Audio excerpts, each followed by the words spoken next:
गुरु ग्रंथ जी मान्यो प्रगट गुरां की दे, जो प्रभ को मिलबो चहे, खोज शबद मेले। ऐसा विज्ञान ते ज्ञान कह रहा है, जद अनंत काल तक अंधेरा ही अंधेरा सी, अंधकार सी। ਉਹਨੂੰ ਕਾਲ ਦੇ ਸਮੇਂ ਦੇ ਚ ਨਾਪਣਾ ਤੇ ਬੜਾ ਔਖਾ ਹੈ, ਕਿਉਂਕਿ ਸਮਾਂ ਨਹੀਂ ਸੀ।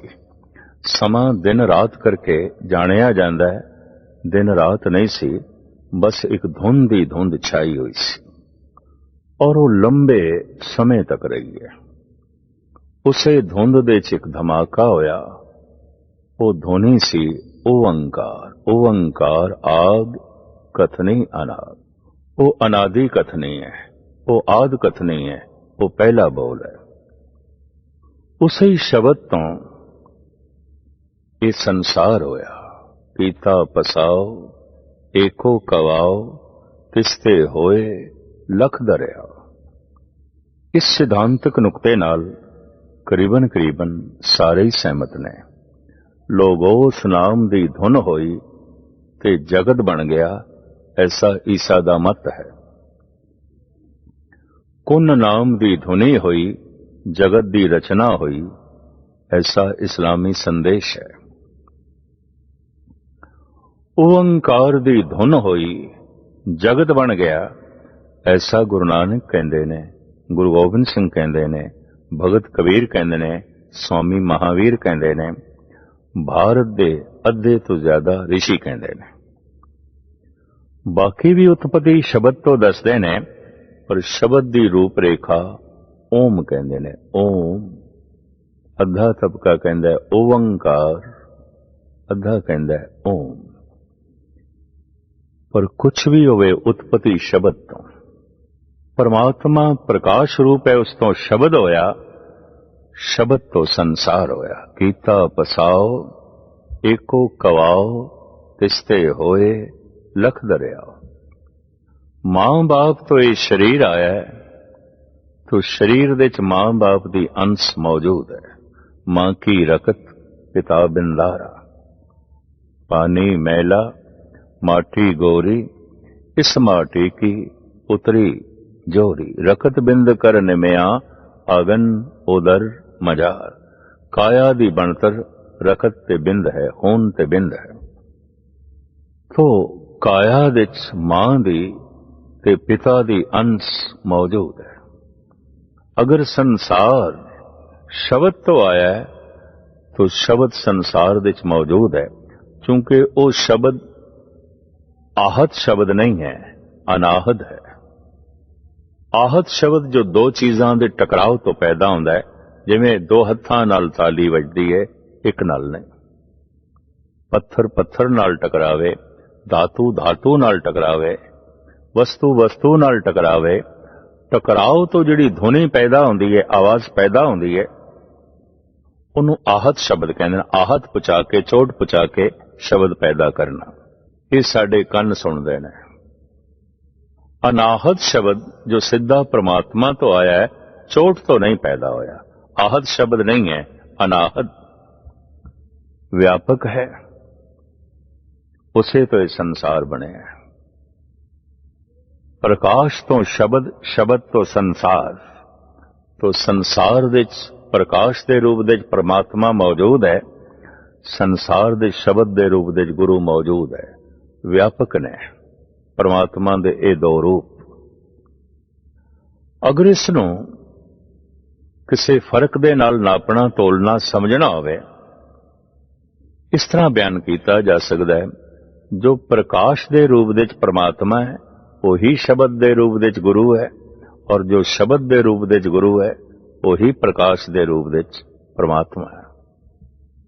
प्रकाश दे रूप दे परमात्मा घर है, शब्द दे रूप दे गुरु दर है। दर घर, घर दे प्रवेश करना, पहले ते दर ते आना पेगा, दरवाजे ते आना पेगा। दर पहले है। सुरत नू ध्यान नू भगवान तक ले जाना है, तो पहले भगवान दे दर ते आना पेगा। दर शब्द है, किसी धुन नाल, आवाज नाल सुरत नू ध्यान नू जोड़ना होवेगा, प्रकाश हो जाएगा। तो प्रकाश है परमात्मा, शब्द है गुरु, शब्द दे रूप दे परमात्मा दर है, प्रकाश दे रूप दे परमात्मा घर है, और प्रकाश दे रूप दे जो परमात्मा है वही शब्द दे रूप दे गुरु है। इस वास्ते सतगुरु कहते ने, नानक सोदे सिमरत वेद, पार ब्रह्म गुरु नाई भेद। पार ब्रह्म ते गुरु दे कोई भेद नहीं। वो जो शब्द आया है, मैं फिर अर्ज करा, वो आहत नहीं है, अनाहद है, अनाहद है। संगीत आचार्य आहत धुनिया दी इस तरह व्याख्या करते ने, तत्, वित, घण, नाद, सुगर, 5 शब्द मनते ने। और इन्हां 5 शब्दां दी व्याख्या इस प्रकार है। तत् तंती, वित चरम का, घण का सी का जान, नाद शब्द घट को कहें, सुगर श्वास पहचान। तंती साजां तो जिहड़ी धुनी उत्पन्न होंदी है उहनूं कहंदे ने तत्। चमड़े दे मड़े होए साजां तो जिहड़ी धुन उत्पन्न होंदी है, थाप नाल, आहत नाल, चोट नाल, उहनूं कहंदे ने वित। धातुआं नाल धातु टकरावन, उसनूं कहंदे ने घण शब्द। घड़े दे उत्ते थाप दे के जिहड़ी धुन पैदा कीती जांदी है, इहनूं नाद कहंदे ने। सुगर श्वास पहचान, जो पवन दे फूकण तो धुनी पैदा होंदी है, उहनूं सुगर शब्द कहंदे ने। जैसे शंख है, शहनाई है, फनेरी है, नरसिंगा है, हारमोनियम इत्यादि, मुरली इत्यादि, ये सब पवन दे फूकण तो आवाज धुनाकार होंदी है।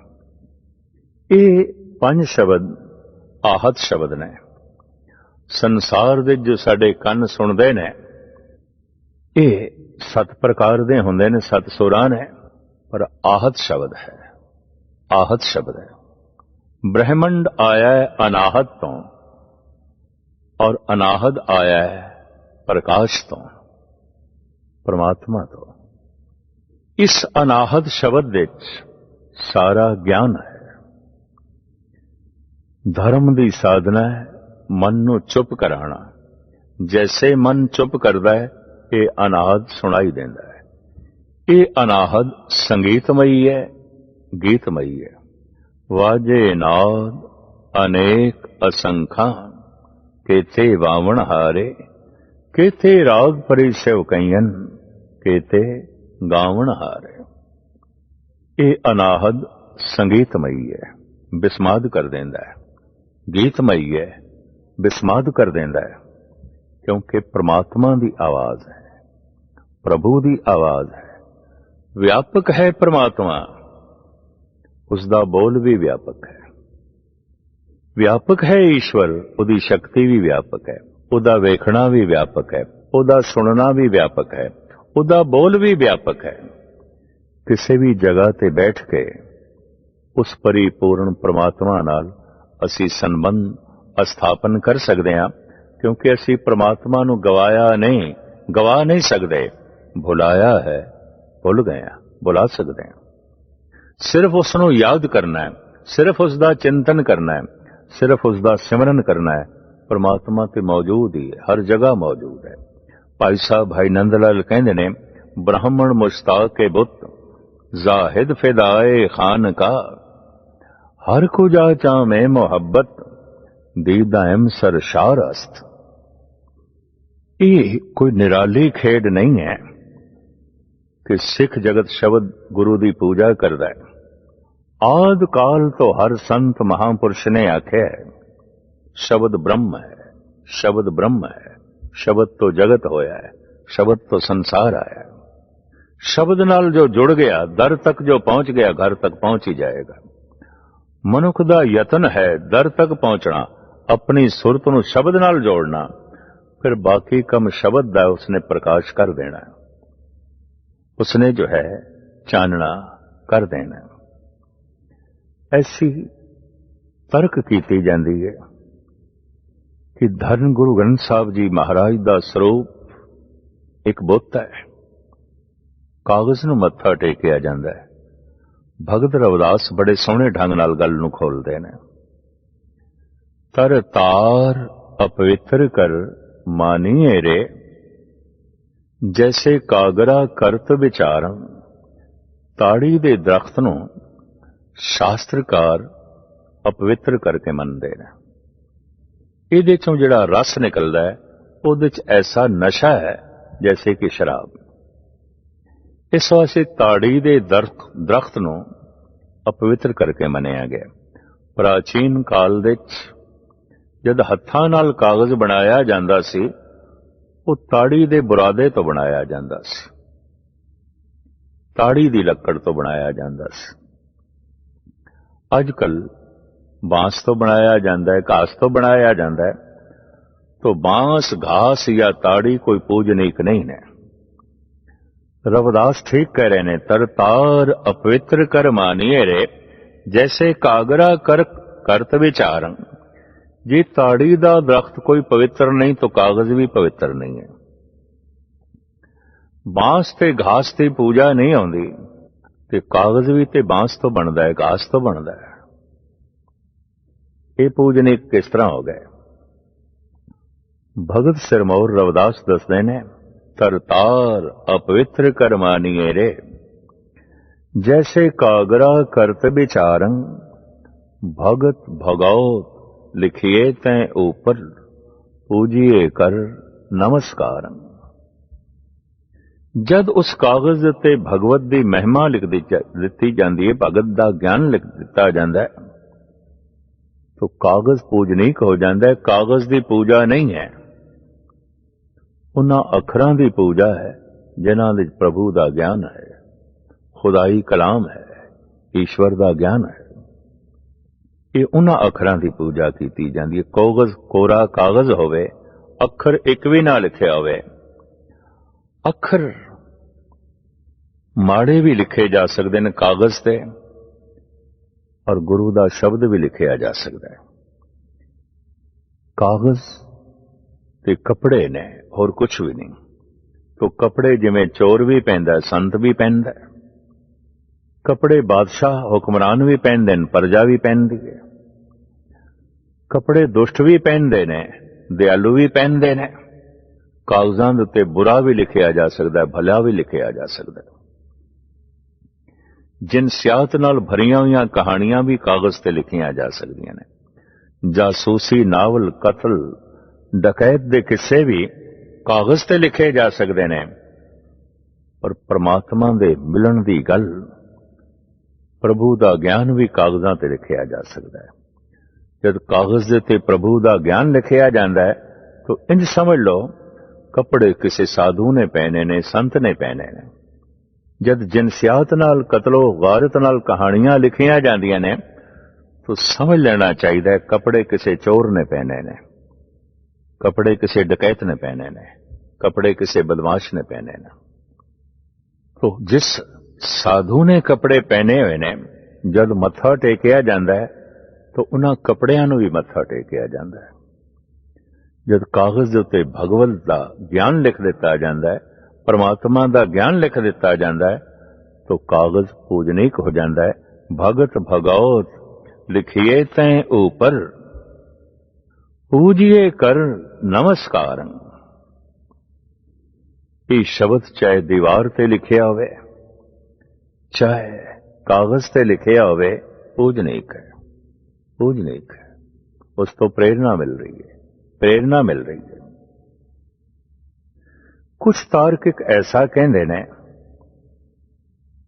गुरु ग्रंथ साहब जी महाराज आप नहीं बोलते, सानू बुलाना पैंदा है। व्याख्या असी करते हैं, सुनांदे असी हां, इस वास्ते असी गुरु हां। दूसरा, बोल गुरु किस तरह होए? इन्हां दोहां दा उत्तर, जब कोई देहधारी संत महंत गुरु बोल रहा होवे, उपदेश दे रहा होवे, तो हिरदे विच उपदेश नूं वसाना है या उपदेशक नूं? जे कहिए उपदेशक नूं वसाना है तो उपदेश सुनन दी लोड़ ही नहीं है। और कोरे उपदेशक नाल वो ते काया है, पंज तत्व दी काया है, ते करोड़ां लोग ने इस तरह दे, ਉਹਦੇ ਨਾਲ ਤੇ ਜ਼ਿੰਦਗੀ नहीं बदलती। जे कहिए उपदेश नूं हिरदे च वसाना है तो फिर गल स्पष्ट हो गई, जिंदगी उपदेश नाल बदलेगी। सुन उपदेश हिरदे बसाओ, मन इच्छे नानक फल पाओ। उपदेश नूं हिरदे च वसाओ। ठीक है, उपदेशक दा भी सन्मान है। प्यास ते पानी नाल बुझेगी, पर यह गल वखरी है, पानी घड़े चो मिले है, बोतल तो मिले है, सरोवर तो मिले है, दरिया तो मिले है।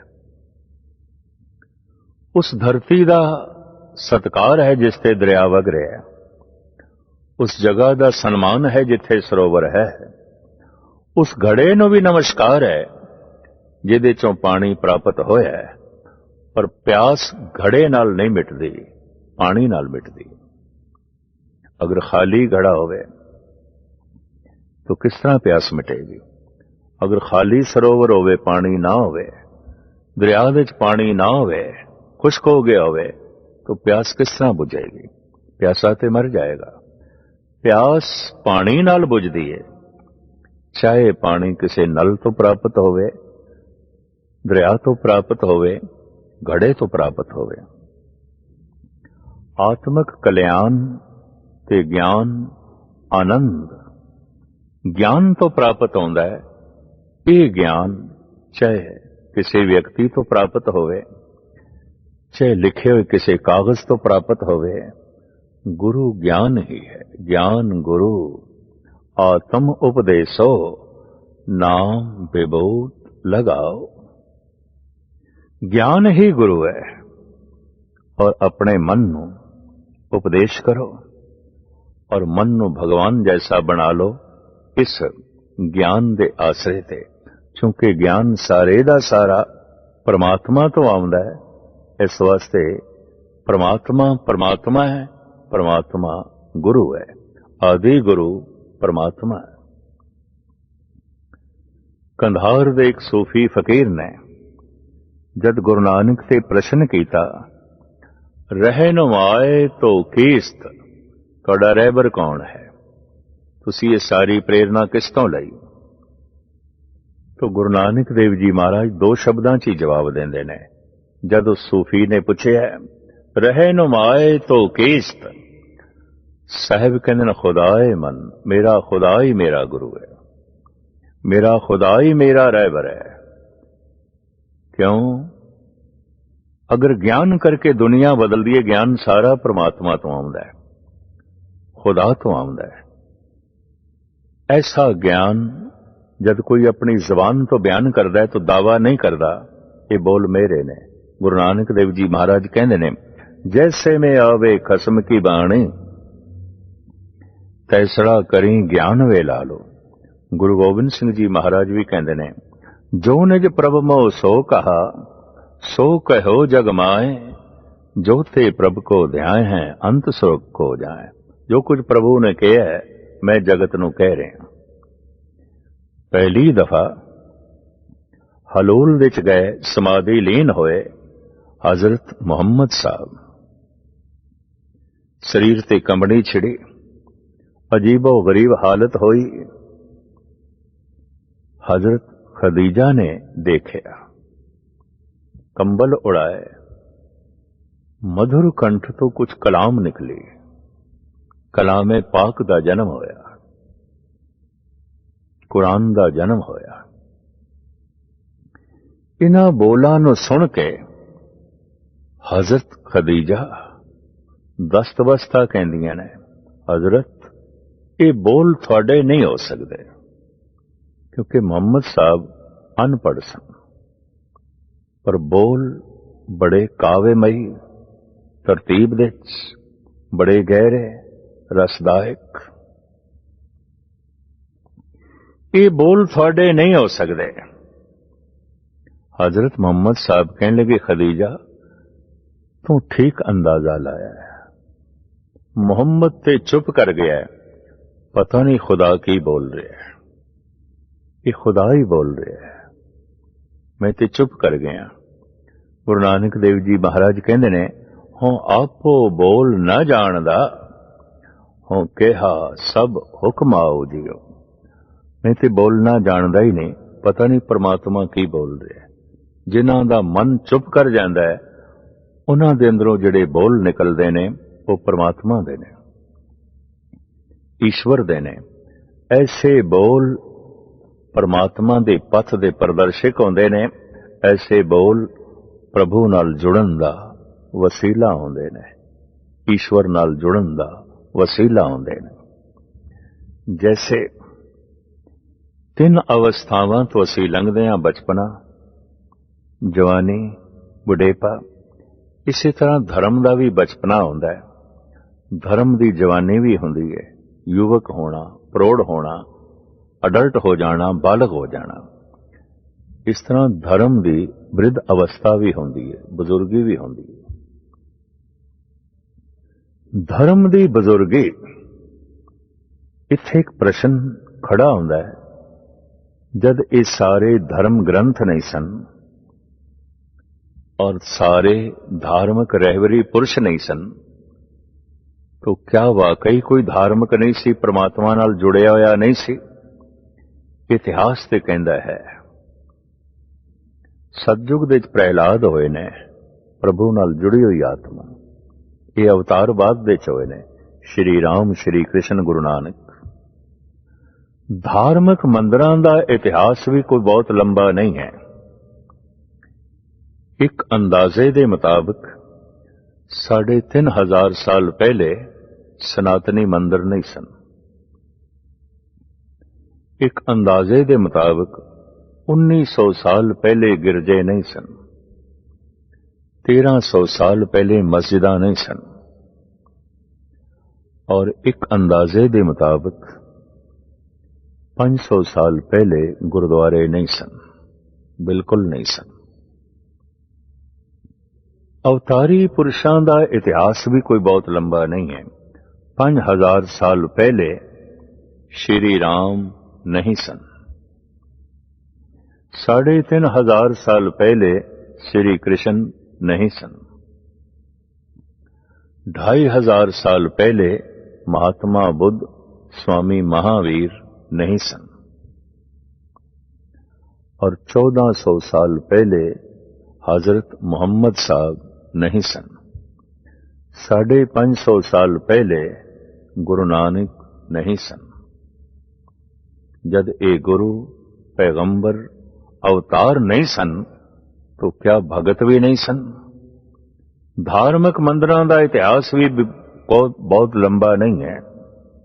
मैं फिर दोहरावां, 3,500 साल पहले सनातनी मंदिर नहीं सन। और 2400 साल पहले बौद्ध मठ नहीं सन। अंदाजन 1900 साल पहले गिरजे नहीं सन। 1300 साल पहले मस्जिदां नहीं सन। और इसी हिसाब नाल 500 साल पहले गुरुद्वारे नहीं सन। तो क्या गुरु नाल, प्रभु नाल, परमात्मा नाल जुड़ियां हुई आत्मावां नहीं सन? है सन। प्रेरणा कित्थों लई? क्योंकि मंदिर ते नहीं सन, धार्मिक स्थल ते नहीं सन, धार्मिक ग्रंथ भी नहीं सन। धार्मिक ग्रंथां दा इतिहास भी बहुत लंबा नहीं है। एक अंदाजे दे मुताबिक 5,000 साल पहले वेद नहीं सन,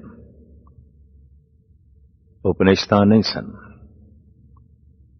गीता श्री कृष्ण तो 200 साल बाद ऋषि व्यास जी ने लिखी है। तो चलो अंदाजे नाल कह दईए 3,500 साल पहले भागवत गीता भी नहीं सी। महात्मा बुद्ध दे बोल 600 साल बाद लंका दे बौद्ध भिक्षुओं ने इकट्ठे होके एकत्र करके उन्होंने लिखती रूप दिता ते ग्रंथ दा नां रखिया धम्मपद। तो कह सकते हैं अंदाजन 1900 साल 1950 साल पहले धम्म पदवी नहीं सी। 1350 साल पहले कुरान शरीफ नहीं सी। 1500 साल पहले बाइबल भी नहीं सी।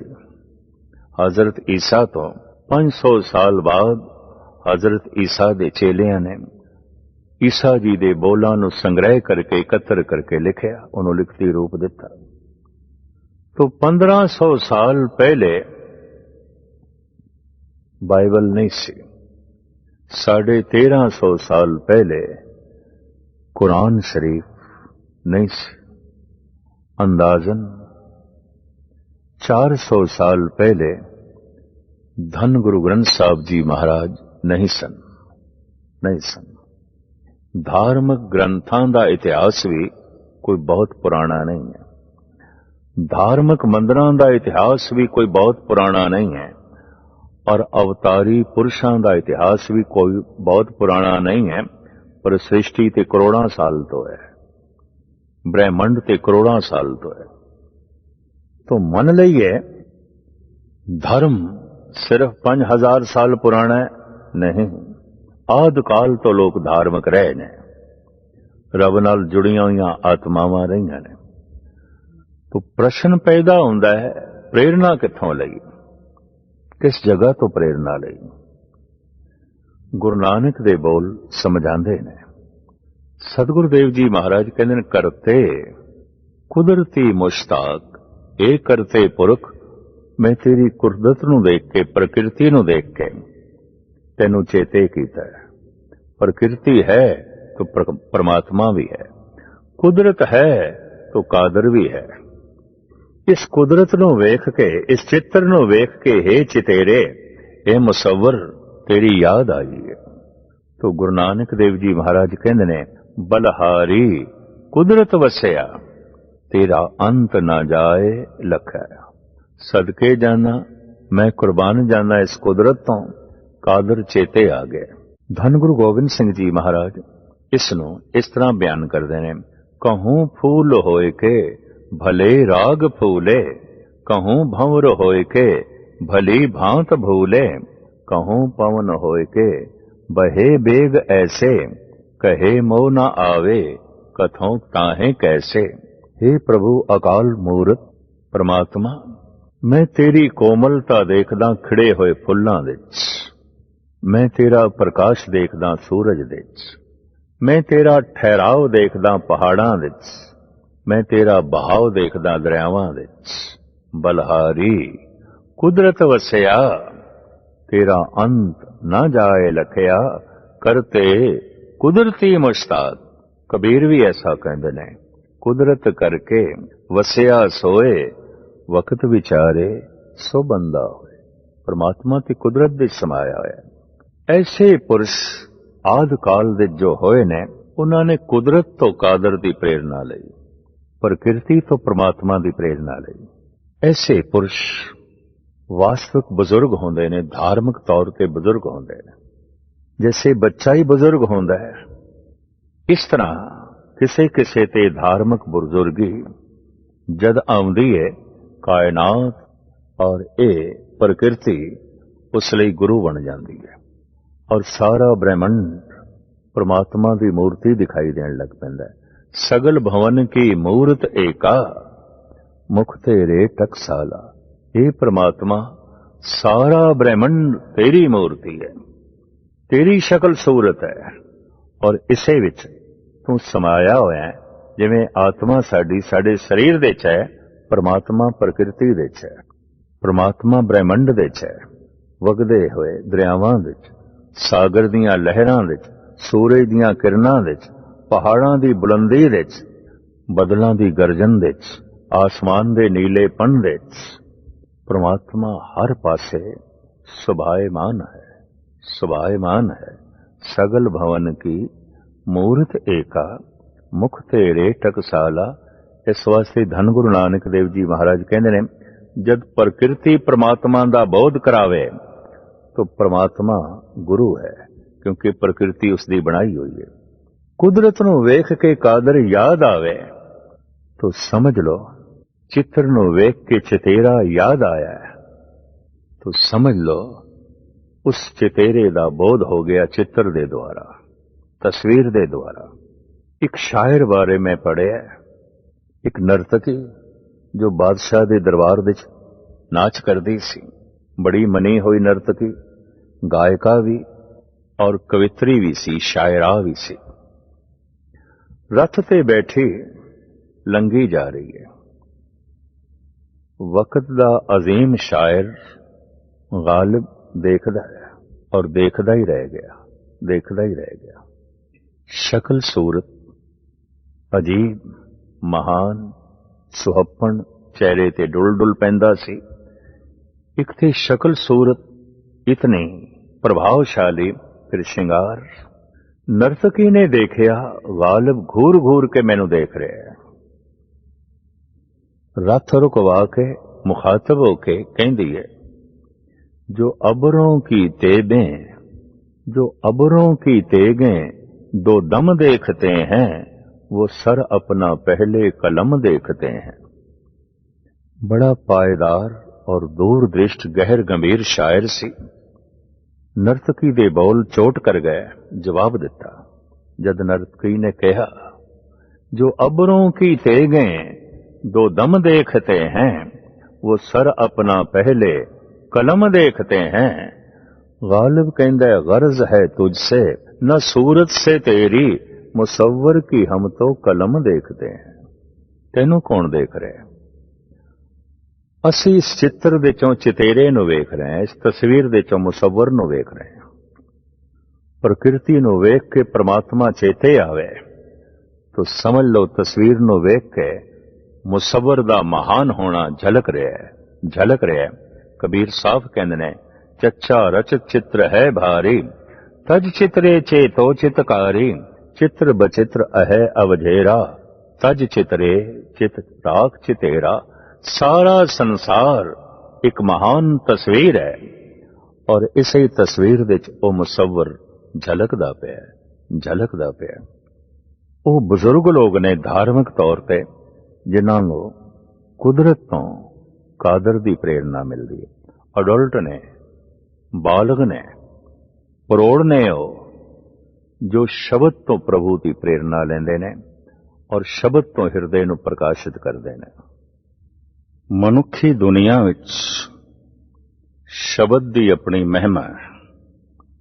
सारा विकास मनुखता दा शब्द दे आसरे ते होया है। आवाज ते पशुआं कोल भी है, लेकिन आवाज दे नाल नाल अल्फाज सिर्फ मनुख कोल ने। धुनी ते पशुआं कोल भी है, पर धुनी दे नाल नाल अक्षर सिर्फ मनुख कोल ने। इस वास्ते मनुख दा सारा विकास शब्द ते अक्षरां दे आश्रय ते होया है। अखरी नाम अखरी साला, अखरी ज्ञान गीत गुण गा, अखरी लिखण बोलण वाण, अखरां सिर संजोग वख्यान। सारा खेल अखरां दा है, बोलण दा है। पंज ज्ञान इंद्रे ने, पर इन्हां विचों जबान सब तो ज्यादा महान है, सब तो ज्यादा महान है। ऐसा देखण विच आया है, एक नेत्रहीन मनुख, अंधा मनुख, विकास दे सारे द्वार उस लई बंद नहीं ने। अगर वो मेहनत करना चाहे, उद्यम करना चाहे, तो अंधा जगत विच विकास कर सकता है। नेत्रहीन मनुख बड़े बड़े दार्शनिक, चिंतक, कवि ते संगीतकार देखे गए ने।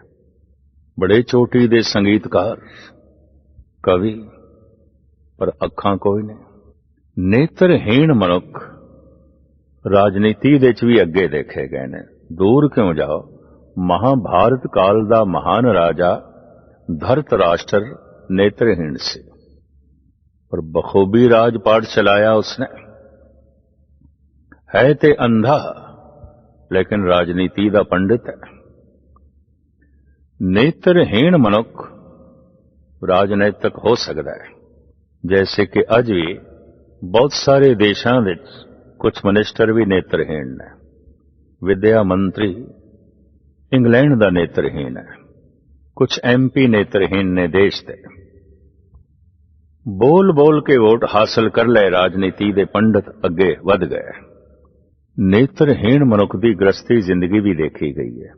चंगे कवि देखे गए ने, चंगे राजनैतिक देखे गए ने, चंगे साजिंदे देखे गए ने। नेत्रहीन मनुख भगत भी होंदे देखे ने, जैसे कि भगत सूरदास। नेत्र ते नहीं सन, संसार नूं वेखण दे ते समर्थ नहीं सी, पर निरंकार नूं वेख लिया सी। पदार्थ ते नहीं वेख सकदा सी, परमात्मा नूं वेख लिया। आकार ते नहीं दिखाई देंदा सी, निराकार नूं वेख लिया। तो नेत्रहीन मनुख जिंदगी दे हर शोबे दे विच गमता कर सकदे ने, तरक्की कर सकदे ने, उन्नति कर सकदे ने। संसार दे इतिहास दे विच ऐसा एक भी मनुख नहीं मिलदा, होवे गूंगा ते राजनीति दा पंडित होवे गूंगा, कवि होवे, दार्शनिक होवे, फिलोसफर होवे, चिंतक होवे, या संगीतकार होवे, या भगत होवे।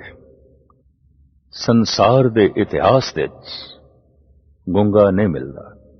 गूंगे दे उत्ते विकास दे सारे द्वार बंद ने, बंद ने, बंद ने। इस वास्ते गूंगा बड़ा तरस योग है, तरस करना चाहिए, क्योंकि उसदे कोल थोड़े जिहा इशारे ने, वो भी हर एक बंदा नहीं समझ सकता। इस वास्ते पंजाब दे ते कहंदे ने, गूंगे दे इशारे गूंगे दी मां जाने, और कौन जाने। सिर्फ थोड़ा जिहा मां नूं पता चलदा है भी ये गूंगा की कह रहे, पड़ोसियां नूं नहीं पता चलदा, दूर दुरेड़ियां नूं नहीं पता चलदा।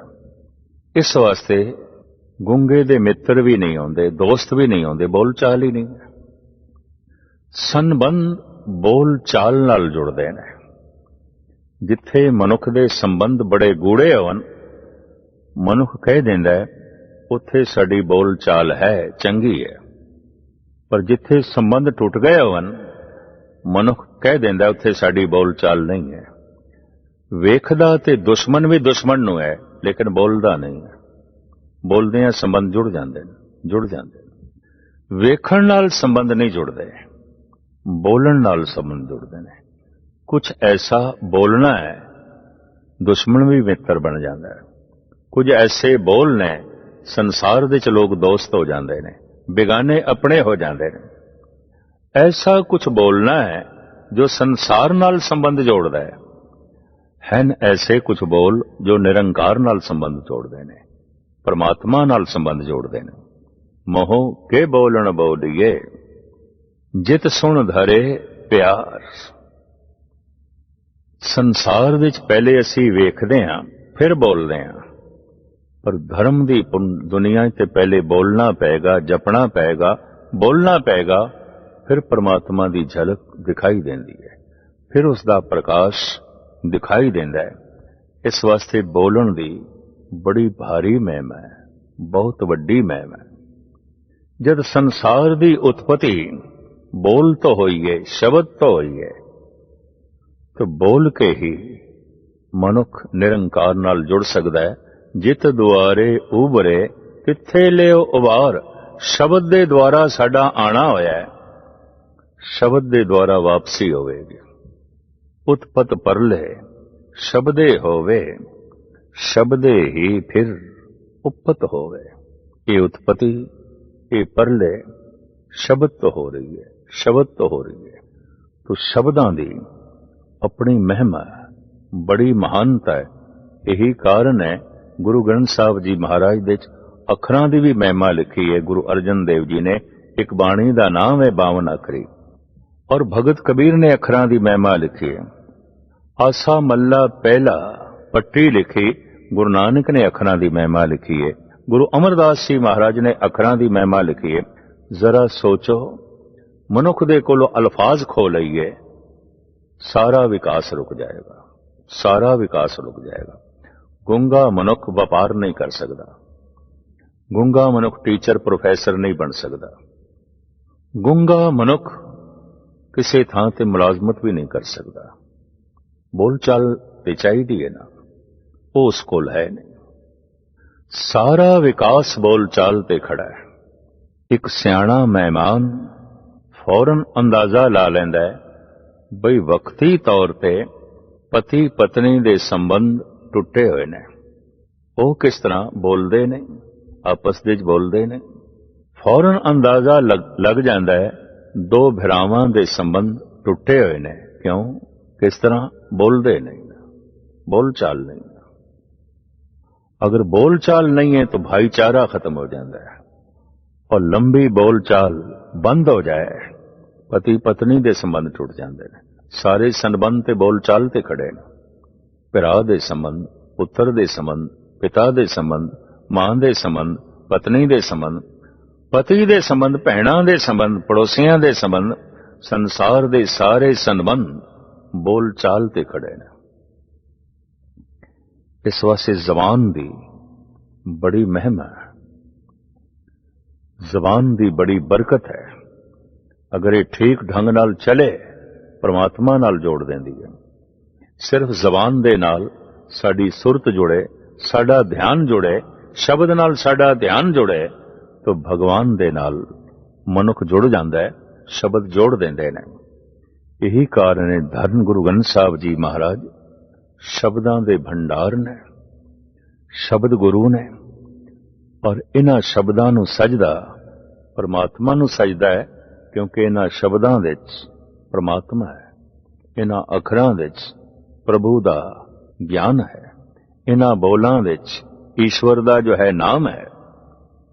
एक एक अखर नूं सजदा प्रभु दे नाम नूं सजदा है, प्रभु दे ज्ञान नूं सजदा है।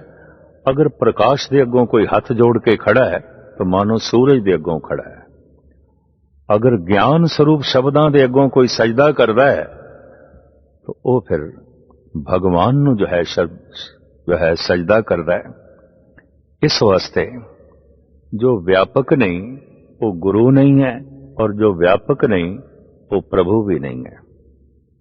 व्यापक है परमात्मा प्रकाश दे रूप विच, व्यापक है गुरु शब्द दे रूप विच। शब्द दा जप असी किधरे भी कर सकते हैं। उजाड़ दे च बैठे हैं, बियाबान जंगल दे च बैठे हैं, सफर दे च किधरे भी बाणी जपनी शुरू की थी, किधरे भी परमात्मा दा नाम बोलना शुरू किया, संबंध जुड़ जाता है। शब्दां दे राहीं किधरे भी असी उस शब्दां दे राहीं ही सारा विकास होया है, चाहे ये विकास समाजिक है, आर्थिक है, राजनैतिक है या धार्मिक है। अगर मनुख कोल सिर्फ शब्द खो लईए संबंध टूट जाएंगे, समाजिक विकास रुक जाएगा, आर्थिक खत्म हो जाएगी, राजनीतिक, और धर्म के द्वार भी बंद हो जाएंगे। सारा विकास शब्दां दे आले दुआले घूम रहा है। सारी रौनक शब्दां करके जो है बनी हुई है। इसे वास्ते धन गुरु नानक देव जी महाराज कहते ने, पवन अस्तंभ सतगुर मत वेला, शब्द गुरु सुरत धुन चेला। बाणी गुरु गुरु है बाणी, विच बाणी अमृत सारे, गुरबाणी कहे सेवक जन माने, परतख गुरु निस्तारे। जिन्हां शब्दां विच परमात्मा है, गुरु परतख है, सामने परतख है। ये शब्द प्रत्यक्ष रूप विच ईश्वर दे नाल जोड़ देणगे, प्रभु नाल जोड़ देणगे। इस संबंध विच एक छोटी जही गाथा, जैसे हरनाकश दे घर विच प्रहलाद हो गया सी, इस तरह ही मुगल सम्राट औरंगजेब दे घर दे ज़ेबुल नसा, उदी चहेती लड़की बहुत अच्छी कवित्री सी, शायरा सी, विद्वान सी, आलम फाजल सी। उसने कुछ उपनिषदां दा तर्जमा संस्कृत दे च कीता, जो है फारसी दे च कीता सी, पर्शियन दे च कीता सी, और कुछ पर्शियन सूफी फकीरां दे कलाम संस्कृत दे च अनुवाद कीते सन।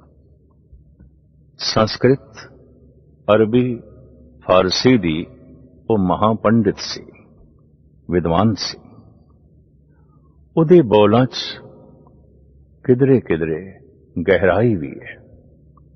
जद रागां दे उत्ते बंदिश ला दी गई भी संगीत पढ़ना गायन करना गुनाह है, ममानियत हो गई, उस वक्त ज़ेबुल नसा बोली,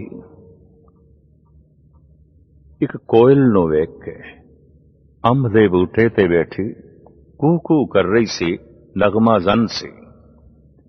उन्होंने मुखातब होके अपने अब्बा नूं सुणांदी है, दम दर गलू ए फरदे खुश ए अंदली बेनादा, नाजुक मिजाज शाहां ताबे सुखन न दारद। ए कोयल चुप कर जा, शहनशाहां दा मिजाज बड़ा नाजुक होंदा है, संगीत नहीं सुन सकते, राग नहीं सुन सकते। एहसास कराया अपने अब्बा नूं, पंछियां दी चहचहाड़ दे संगीत है, बदलां दी गर्जन दे राग है, पवन दी शां दे संगीत है, जर्रे जर्रे दे संगीत व्यापक है। संगीत परमात्मा है, परमात्मा दी आवाज है, रूह दी गिज़ा है। प्रेम दियां भी बड़ियां बारीकियां उसने बयान कीतियां ने। पतझड़ दी रुत सी और दरख्त नंगे खड़े पत्ते झड़ गए ने, गुलाब दा बगीचा सुखे कंडे और बूटे रह गए, न पतियां न गुलाब। लेकिन एक बुलबुल उत्थे नगमा जन है, उसे ही बूटे दे बैठी कंडियां विच बैठी चहचहा रही है। उस वक्त ज़ेबुल नसा उस बुलबुल नूं कहंदी है, फुल ते हैन कोई नहीं जिन्हां नूं वेख के तू चहचहांदी है। क्यों चहचहा रही है, क्यों गीत गा रही है? फुल ते कोई नहीं, चमन ते उजड़िया पिया, मौसमे खिजां है, पतझड़ दी रुत है। कोयल दे अनुभव नूं ये ज़ेबुल नसा अपने प्रेम दा अनुभव बना के जगत दे सामने रख दिया। शौके बुलबुल कम न गर्दद, गर्रवद गुल अस चमन। ठीक है, चमन तो फुल चला गया, भावें बगीचे च फुल नहीं ने, कंडे ही कंडे ने, पर मेरा शौक कम नहीं होया। बुलबुल कहंदी है, मेरे प्यार विच कमी नहीं आई। क्यों? शौके बुलबुल कम न गर्दद, गर्रवद गुल अस चमन, हुसन बेबुनियाद अस्त, इश्क बेबुनियाद नेस्त। हुसन रंग रूप नासवंत है, प्यार नासवंत नहीं है। पहले मैं फुल नूं वेख के नगमे अलापदी सी, हुण मैं फुल नूं याद करके नगमे अलाप रही हां। इस तरह प्यार दे नमूने, ज्ञान दे नमूने, आत्म विद्वता दे नमूने उन्हें अपनी शायरी विच उंडेल के रखे। एक सूफी संत किधरे मुतासिर होया, बड़ा प्रभावित होया। उन्हें औरंगजेब दे दरबार विच अर्जी पेश की। आख्या, ये चहेती लड़की थोड़ी ज़ेबुल नसा, इहदे च अल्लाह दा नूर है। मैं इसकी जियारत करना चाहना, दीदार करने चाहना, देखना चाहना। पर्दे दा हामी और इस्लाम विच पर्दा आपे तो बाहर होया औरंगजेब, लेकिन सामने फकीर है। उन्होंने कहा कल आना, कल जवाब देंगे। मिजाज बिगड़िया होया जैसे महलों च गया। पुछ दिए ज़ेबुल नसा, अब्बा हजूर मिजाज ते ठीक ने? अर्जी अगों रख दी। वो पढ़ी ते खिड़खिड़ा के ज़ेबुल नसा हस पई। बादशाह कहंदे, बेटा तुम तो इस तरह हसी है जैसे किसी पागल ते हसीद है, मूर्ख ते हसीद है। ज़ेबुल नसा कहंदी, हां इस तरह की लिखत, इस तरह की मंग कोई मूर्ख कर सकता है। औरंगजेब कहंदा, नहीं मूर्ख नहीं, उते पढ़ा लिखा है, खुद शायर है। पर ज़ेबुल नसा कहंदी है, मुखड़े दे उत्ते कोई दाग होवे, खुद नहीं दिखाई देंदा, दूजे नूं दिखाई देंदा। बहुत वड्डे सियाणे मनुख नूं भी अपनी मूर्खता नहीं दिखाई देंदी, दूजे नूं दिखाई देंदी है। मैं इस अर्जी दे थल्ले एक शेर लिख दियां, उसनूं अपनी मंग ते पशेमानी होवेगी, पश्चाताप करेगा। ये शेर आलम फाजलां दी दुनिया च बड़ा मशहूर है। शेर ए है, दर सुखन पिनहा शुदम दर बरगे गुल मानंदे बू हरचे दीदन महलदारी दर सुखन बीनद मरा। इदा भाव एक बगीचा है, चारों पासे फसील उच्ची दीवार है, बड़े फुल खिड़े हुए ने पर दिखाई नहीं देंदे। गेंदा है, गुलाब है, कमल है, चमेली है, मोगरा है, लेकिन दिखाई एक भी नहीं देंदा, क्योंकि फसील है, चारों पासे दीवार है। हवा दे झोंकियां नाल फुल्लां दी हवा बाहर आई है। दो चलदे हुए राहियां दे दिमाग मुअत्तर होए, कहंदा कितनी सुंदर महक गुलाब दी आई है, चमेली दी आई है, गेंदे दी आई है। दूसरा कहंदा गेंदा किथे है, गुलाब किथे है। पहला कहंदा होवेगा किधरे, महक आई है, महक आई है। जेबुल नसा कह रही है, जिसनों महक दे फुल दे दर्शन नहीं आउंदे, उन्होंने फुल दे दीदार करने का कोई हक नहीं, कोई हक नहीं। दर सुखन पिनहा शुदम दर बरगे गुल मानंदे बो हरचे दीदन महलदारी दर सुखन भी नद मारा। जिवें महक दे फुल समाए हुए ने, तिवें शब्दां दे च ही परमात्मा समाया होया है, शब्दां दे च ही गुरु समाया होया है। नजला लगया होया होवे तो महक नहीं आएगी। इस तरह बहुत जड़ता होवे, बड़ी मूढ़ता होवे, शब्द विचों प्रभु दी झलक नहीं मिलेगी, वरना शब्द हर वक्त परमात्मा दी झलक पेश पे करदे ने। बोल हर वक्त परमात्मा नूं प्रगट करदे ने। कुछ ऐसा बोल जिहदे च बंदे ने गाल कड्ढी है, अगले दा हिरदा तप जांदा है। एक बोल किसी दे हिरदे नूं तपा के रख देंदा है, एक बोल किसी नूं खेड़ा भी दे सकदा है, प्रसन्नता भी दे सकदा है। एक बोल मनुख दी जड़ता मूर्ता नूं वधा सकदा है, एक बोल मनुख नूं ब्रह्म ज्ञानी बना सकदा है, महान बना सकदा है। राम राम जप के ही बाल्मीक जैसा मनुख प्रकाशमान हो गया। तो बोला नाल ही संसार नाल संबंध जुड़दा है, बोल के ही निरंकार नाल संबंध जुड़दा है। मनुखी दुनिया दी सारी महिमा बोलां ते खड़ी है, जबान ते खड़ी है, और सारा विकास जबान दे आसरे ते जो है हो रहा है, चाहे ये विकास धार्मिक है, व्यापारिक है, समाजिक है, किसी भी पक्ष का जो विकास है अखरां ते खड़ा है। धन गुरु नानक देव जी महाराज सही कह रहे ने, अखरी नाम अखरी साला, अखरी ज्ञान गीत गुण गा, अखरी लिखण बोलन बाण, अखरां सिर संजोग वखाण।